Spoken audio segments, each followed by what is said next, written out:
వాళ్ళు తీసుకెళ్ళి అగ్నిగుండంలో పడిస్తే వాళ్ళు ఏడ్చారా? అగ్నిగుండంలో పడేస్తే ముగ్గురు కాస్త ఎంతమందిగా కనిపించారు? నలుగురుగా కనిపించారు. ఎప్పుడు నాలుగో వాడు వచ్చాడో చెప్పండి. అగ్నిగుండం బయట ఉన్నప్పుడు వచ్చాడా, అగ్నిగుండం లోపల ఉన్నప్పుడు వచ్చాడా?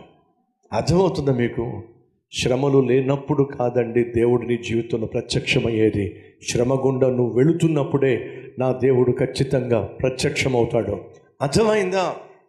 దానియేలు జీవితంలో ఎప్పుడు దేవుని దూతలను చూడలా. ఆ దేవుని దూతలు వచ్చి తన పక్కన నిలబడ్డం చూడలా. కానీ ఎప్పుడైతే అన్యాయంగా దానియేలును తీసుకెళ్లి సింహాల గుహల్లో పడేశారు, సింహాల బోన్లో పడేశారు, ఎవరు దిగి వచ్చారు చెప్పండి? దేవుని దూత దిగి రావడం మనం చూస్తున్నాం. దానియేలు ప్రార్థన చేసినప్పుడు కాదు దేవుని దూత దిగి వచ్చింది. దానియేలు పరిపాలన చేస్తున్నప్పుడు కాదు దేవుని యొక్క దూత దిగి వచ్చింది.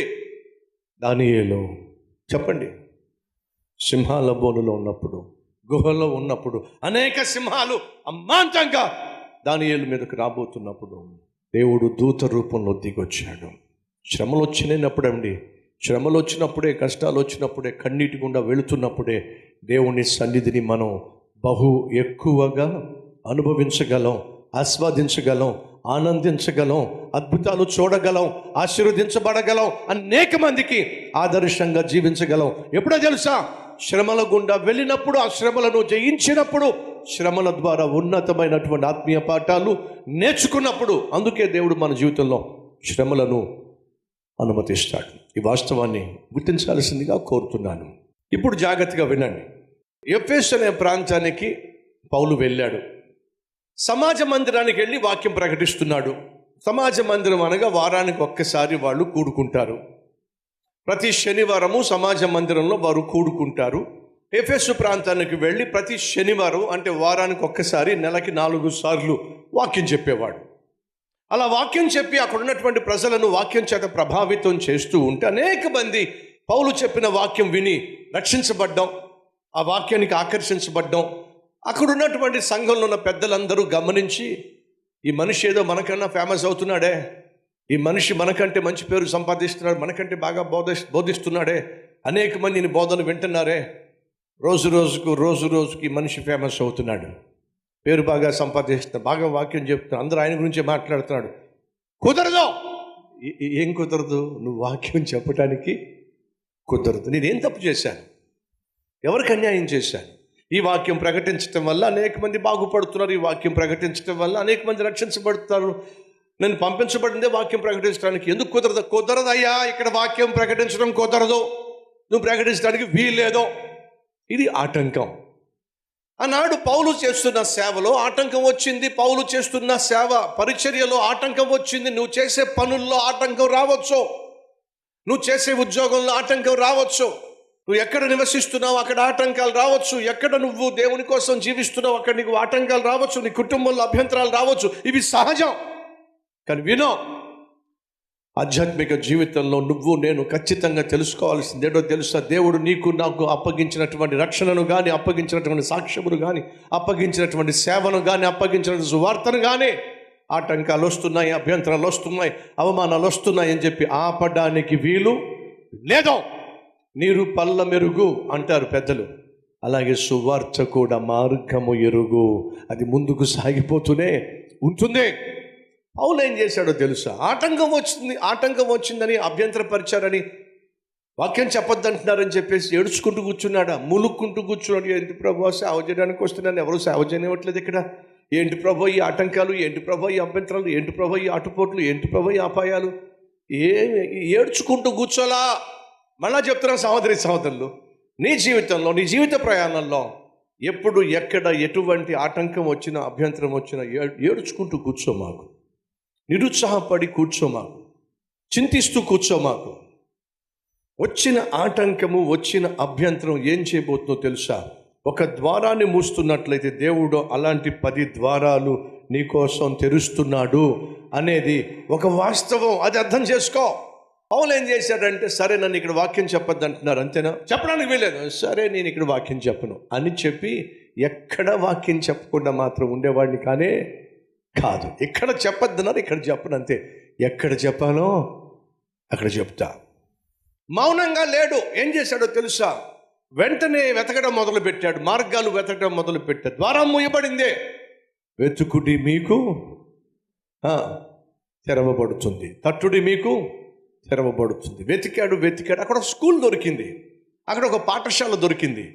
ఆ పాఠశాల దగ్గర అది తురన్ను అనేటటువంటి ఒక వ్యక్తి పాఠశాల. ఆ తురన్ను అనేటటువంటి వ్యక్తి పాఠశాల రెంట్కి తీసుకున్నాడు.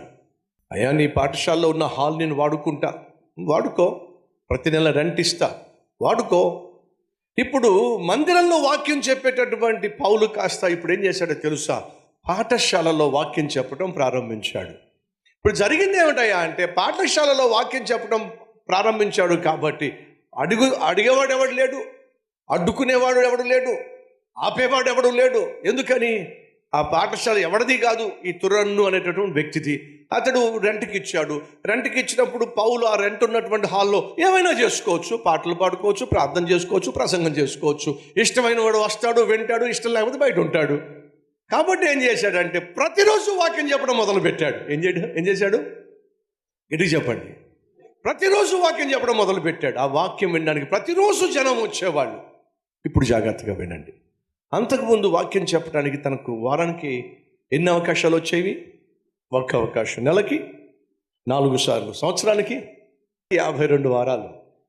వినండి, ఆటంకం రాకమునుపు పౌలు వాక్యం చెప్పగలిగింది కేవలం వారానికి ఒకసారి, నెలకి 4 సార్లు, సంవత్సరానికి 52 సార్లు. ఎప్పుడైతే ఆటంకం వచ్చిందో, కష్టం వచ్చిందో, ఆ కష్టం వచ్చింది అని చెప్పేసి పని ఆపేలా, పరిచర్య ఆపలా, ప్రసంగాలు ఆపలా, ఈ ఆటంకాన్ని నుండి బయటపడి మార్గాన్ని వెతికాడు. దేవుడు మార్గాన్ని చూపించాడు. స్కూల్లోకి వెళ్ళమన్నాడు, స్కూల్లో ప్రసంగాలు చేయడం మొదలుపెట్టాడు. ఇప్పుడు జాగ్రత్తగా వినండి.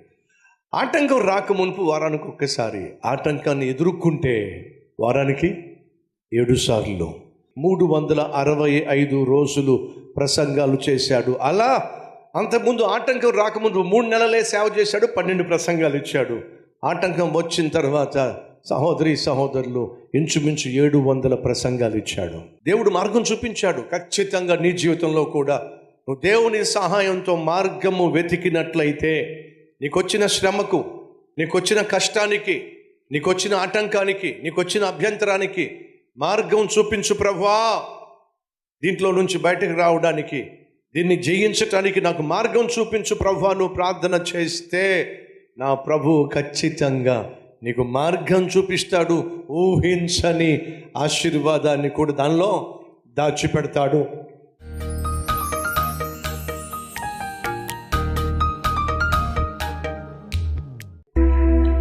నీ సన్నిధిని కోరాము నాయన, నీ రక్షణ కోరుతున్నాము నాయన. మమ్మల్ని కాదనకుండా, త్రోసివేయకుండా మమ్మల్ని అంగీకరించాయా.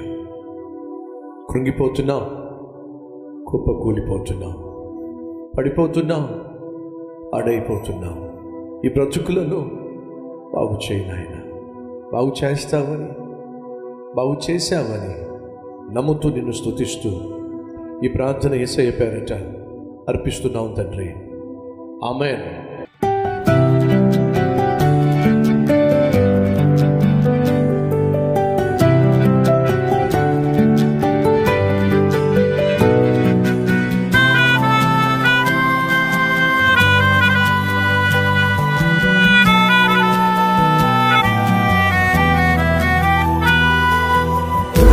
డైలీ డివోషన్ మీకు ఆశీర్వాదకరంగా ఉంటే 10 మందికి షేర్ చేయండి, లైక్ చేయండి, ఒక కామెంట్ పెట్టండి. దేవుడు మీకు తోడై ఉండను గాక. షలోమ్.